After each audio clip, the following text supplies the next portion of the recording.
Thanks for joining the channel here on subscribers. A very sincere thank you to everyone who has been overly generous for a channel this size in their support.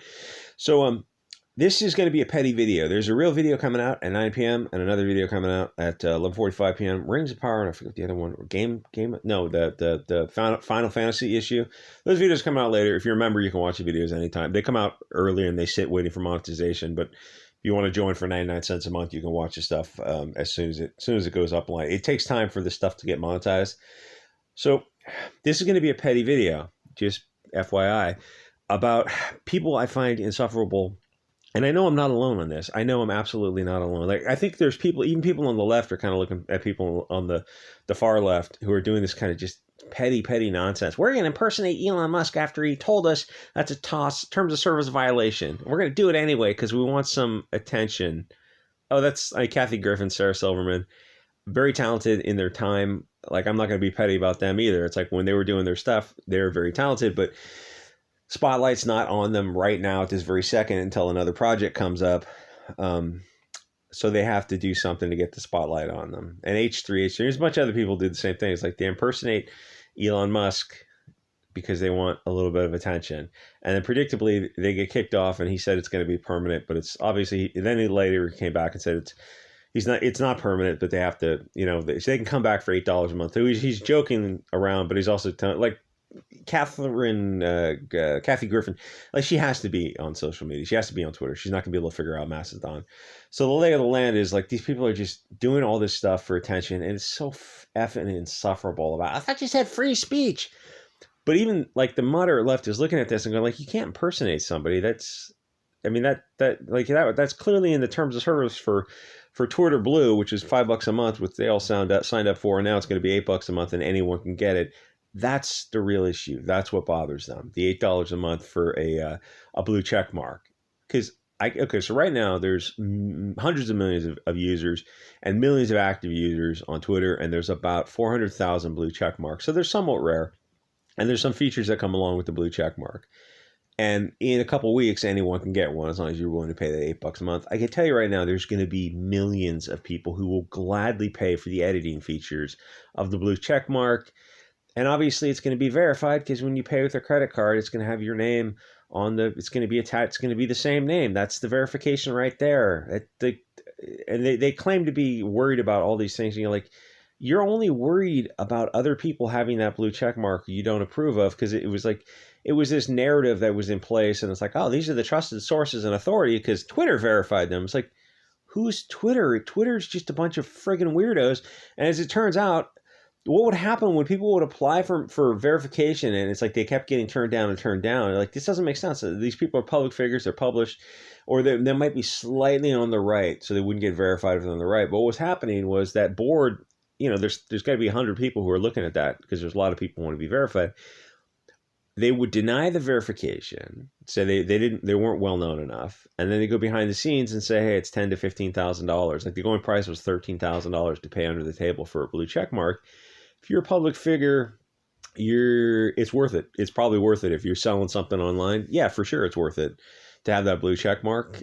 Yeah, that's worth $13,000 for a lot of people. But that was just going into these people's pockets. It's like Twitter had a lot of corruption that's kind of coming out, and so these people are pretending to be kind of sanctimonious about the whole thing. It's like Twitter was shady for a long time. If he's going to clean things up a little bit, no, people are not going to be running around building N-word towers because most people don't want to see that, because that kind of juvenile stuff. Most people are just not on board with that. And ultimately, it's like you got the block button for that. And, he's also got to have a platform that McDonald's can advertise on. So, like, their fears are just ridiculous. All you have to do is enforce the terms of service against the left and the right. When Dana Steele, the journalist, I think, threatened white kids to lock them up and put them in gulags, she should have been kicked off for that, or at least given like 2 weeks off of Twitter for that, something like that.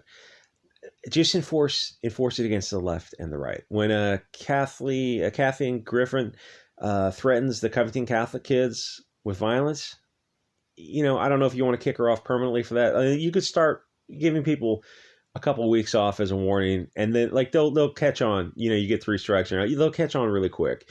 Or when LeBron James threatens a cop who saved a girl's life if you remember that from 2 years ago, just no matter how you feel about cops or LeBron James, like the complete misunderstanding of that issue. A cop rolls up on a scene. This guy hops out of his car. He sees this other girl with a 6-inch pig sticker about to delete another girl. He fires from, I don't know, 40 feet away or something. The two girls are like a foot apart, and the one girl is seconds away from probably getting deleted unless there's a trauma center immediately nearby. And the thing is, if she went forward with the stabbing, the cop would have had to shoot the other girl anyway. So in a split second, he fires, saves a girl's life, and everyone, on the left pretended to lose their mind, saying that they like knife fights are normal in the community. It's like, that's not a hill you want to die on. But there's only a handful of people who said that, and the rest of the left wing started to back away from them, like, maybe delete that tweet. But LeBron James came out there, and he saw, I don't know, he might have heard of it, or he saw some of it.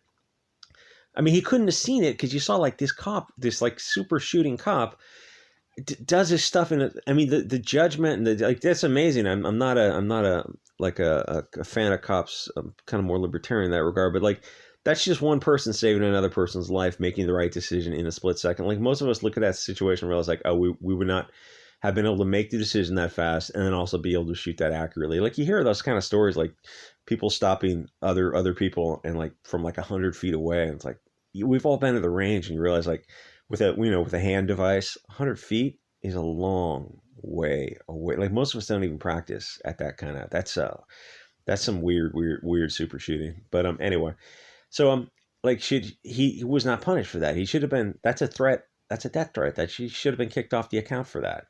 It's like, oh, he's LeBron James, he's a celebrity. And they're in this position of they're not able to kick off celebrities, but okay, because they bring so much traffic to the account. These guys got millions of followers. And, you should have at least given him like a month off. For a threat that serious, that's more than a week off. That should be like a month off. He learns his lesson and comes back and like, oh, maybe and he deleted the tweet. And he said something about it. It's like, just like hold the L when you do, or just stop reacting when you do something so stupid. So I'm just saying like Twitter needs to clean up its act. And he's like, I'm not a Elon Musk fan either. I'm not even on Twitter. I'm way on. Gab is way easier to use. And Gab's also, it's like if you're into free speech, it's like that's just kind of the place to be. So like even when Twitter gets all the blue check mark stuff, I'm not going to go back to Twitter. All you have to do is enforce the rules equally against people. And you don't get all this kind of weirdness where the left-wing celebrities are pretending to be pseudo-outraged over all this other misinformation and hat speech. It's like, yeah, none of that makes sense. I think you're just concerned about the blue check mark. Okay, so Sarah Silverman, H3, Kathy, Griffin, a bunch of others have been just acting like jackasses. Paul Krugman is another jackass, and they're saying, we're going to go to Mastodon. Now, Twitter is moderated. It was moderated. It's moderated now. It's going to continue to be moderated. It's a huge business. It's not going to turn into Gab or 4chan. You're insane if you think that's going to happen. Nobody believes that, but these people need attention. So they're going over to Mastodon, which is some kind of decentralized, something in the Fediverse. I don't know. There's too many sites out there as is. I'm not going to migrate to another one. Gab is fine enough for me. Gab and Telegram. So he's on Mastodon on his laptop at home. The shadow is Paul Krugman with his cell phone in his hand, taking a picture of Krugman's screen, posting it on Mastodon, not on Twitter, because you can look at the blue check mark on Mastodon. Elon Musk is posting the Mastodon picture that Krugman is posting on Twitter, and they're pretending to not understand. The whole thing is visible here. This is not Elon Musk's screen that's dirty. As you can tell from the context, he's making fun of Krugman and his dirty screen. He's trying to figure out Mastodon. And like a lot of these people, they're going to go, they have to figure out the learning curve on a new app is like, good luck for them. Even as something as simple as Mastodon. But they have to go over there and it's going to be like, you think Twitter is a left-wing echo chamber, right? Mastodon is probably just absolutely insane. But it's also decentralized. And so that means it's unmodded, I believe. So you have to like set up your own, like a Telegram room or something and mod your own kind of echo chamber. And I mean echo chamber, kind of a neutral, maybe that's not, there's like affinity clouds, like groups you're around. Like social media is a kind of fascinating way to develop algorithms. But people do get trapped into echo chambers, especially on Twitter. So they're on Mastodon because they think Elon Musk is just such a crazy person. Except, I mean, and again, I'm not some Elon Musk fan person who's all on board, all the kind of stuff he's doing. But clearly, he's not incompetent. He didn't buy Twitter to run it into the ground and scare away advertisements. So all these people are going over to Mastodon. They're not like a lot of these people are going like we're not. They're not leaving. They're going like, oh, we're just setting up just in case, or we're taking a temporary hiatus from Twitter because they're not crazy. Like they know there's no. The only honestly the best second option for them would be Gab. And you go, well, Gab's free speech, free political speech, and it's by Tor, and it doesn't have to go through the Google and App Store. It's a web app. Yeah, but the thing is, there's so many left wingers now that if they went to Gab, they could kind of take it over, and just block the right wingers that are on there. And it's already the infrastructure on Gab is already in place. But they'll never do that because Gab and Torba and the ADL told them not to go. It's like, yeah, but if you want to think like kind of outside the box, you could go set up your own affinity rooms, your groups. And there, if a few million of you went, you just take it over. And you could have like your own left-wing echo chamber on Gab. You could use the infrastructure for free. And I mean, yes, it would benefit Gab because there's advertising going on there, and you'd probably buy your own verified account over there, which is $100 a year. Which someone bought me one, which is kind of sweet. It gives you like editing options and video uploading with like bigger limits for video uploading. It's a great site. Okay, so this image is what drives me so crazy. It's Elon Musk posting a picture making fun of Paul Krugman. I wonder why the screen is so dirty. He's implying. I mean, Paul Krugman's 60. The screen is dirty just because he's drinking coffee and soda in front of the screen, and all that moisture is getting on the screen. It's like that's why it's dirty. He's not. I don't think he's pulling a Jeremy Tubin or an Eichenwald type of thing. But they purposely don't understand the tweet or pretend not to understand who's posting it. But there is one guy, this guy, Minneapolis collapsing. This is not Elon Musk's screen. You don't get it. And everyone else is like, oh, how do they look at that and not understand that's Paul Krugman? If you don't like Twitter anymore, this is awesome site called Mastodon. But he's you get it? Paul Krugman's trying to figure out Mastodon. And gee, I wonder why the screen's so dirty. That's Elon Musk making fun of. But they pretend not to understand that. That's one thing. What's a step beyond that is what if they legitimately don't understand the context of this tweet? Is this like Dunning-Kruger effect? No, because the thing is, there's a lot. Like I'm the first to say, there's a lot of left-wing people who are very bright, but there's like a mental block with like a kind of something similar to Trump derangement syndrome, but it's Elon Musk derangement syndrome or police derangement syndrome. It's where you have these like stimulus response patterns in your brain where you don't stop to think. You hear the stimulus.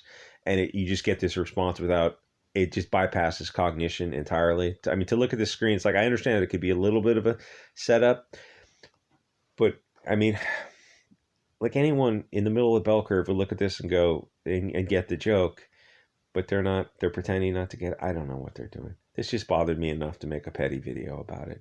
Anyway, thanks to Vegan, Wargoose, Frog. And who's the other one? Ireland, and everyone else who's like, why are they supporting your shitty little YouTube channel? Because I make Odysee and BitChute videos, though not for a few days, because actually my cell phone just died today. It turned into a brick, so I had to order a new one.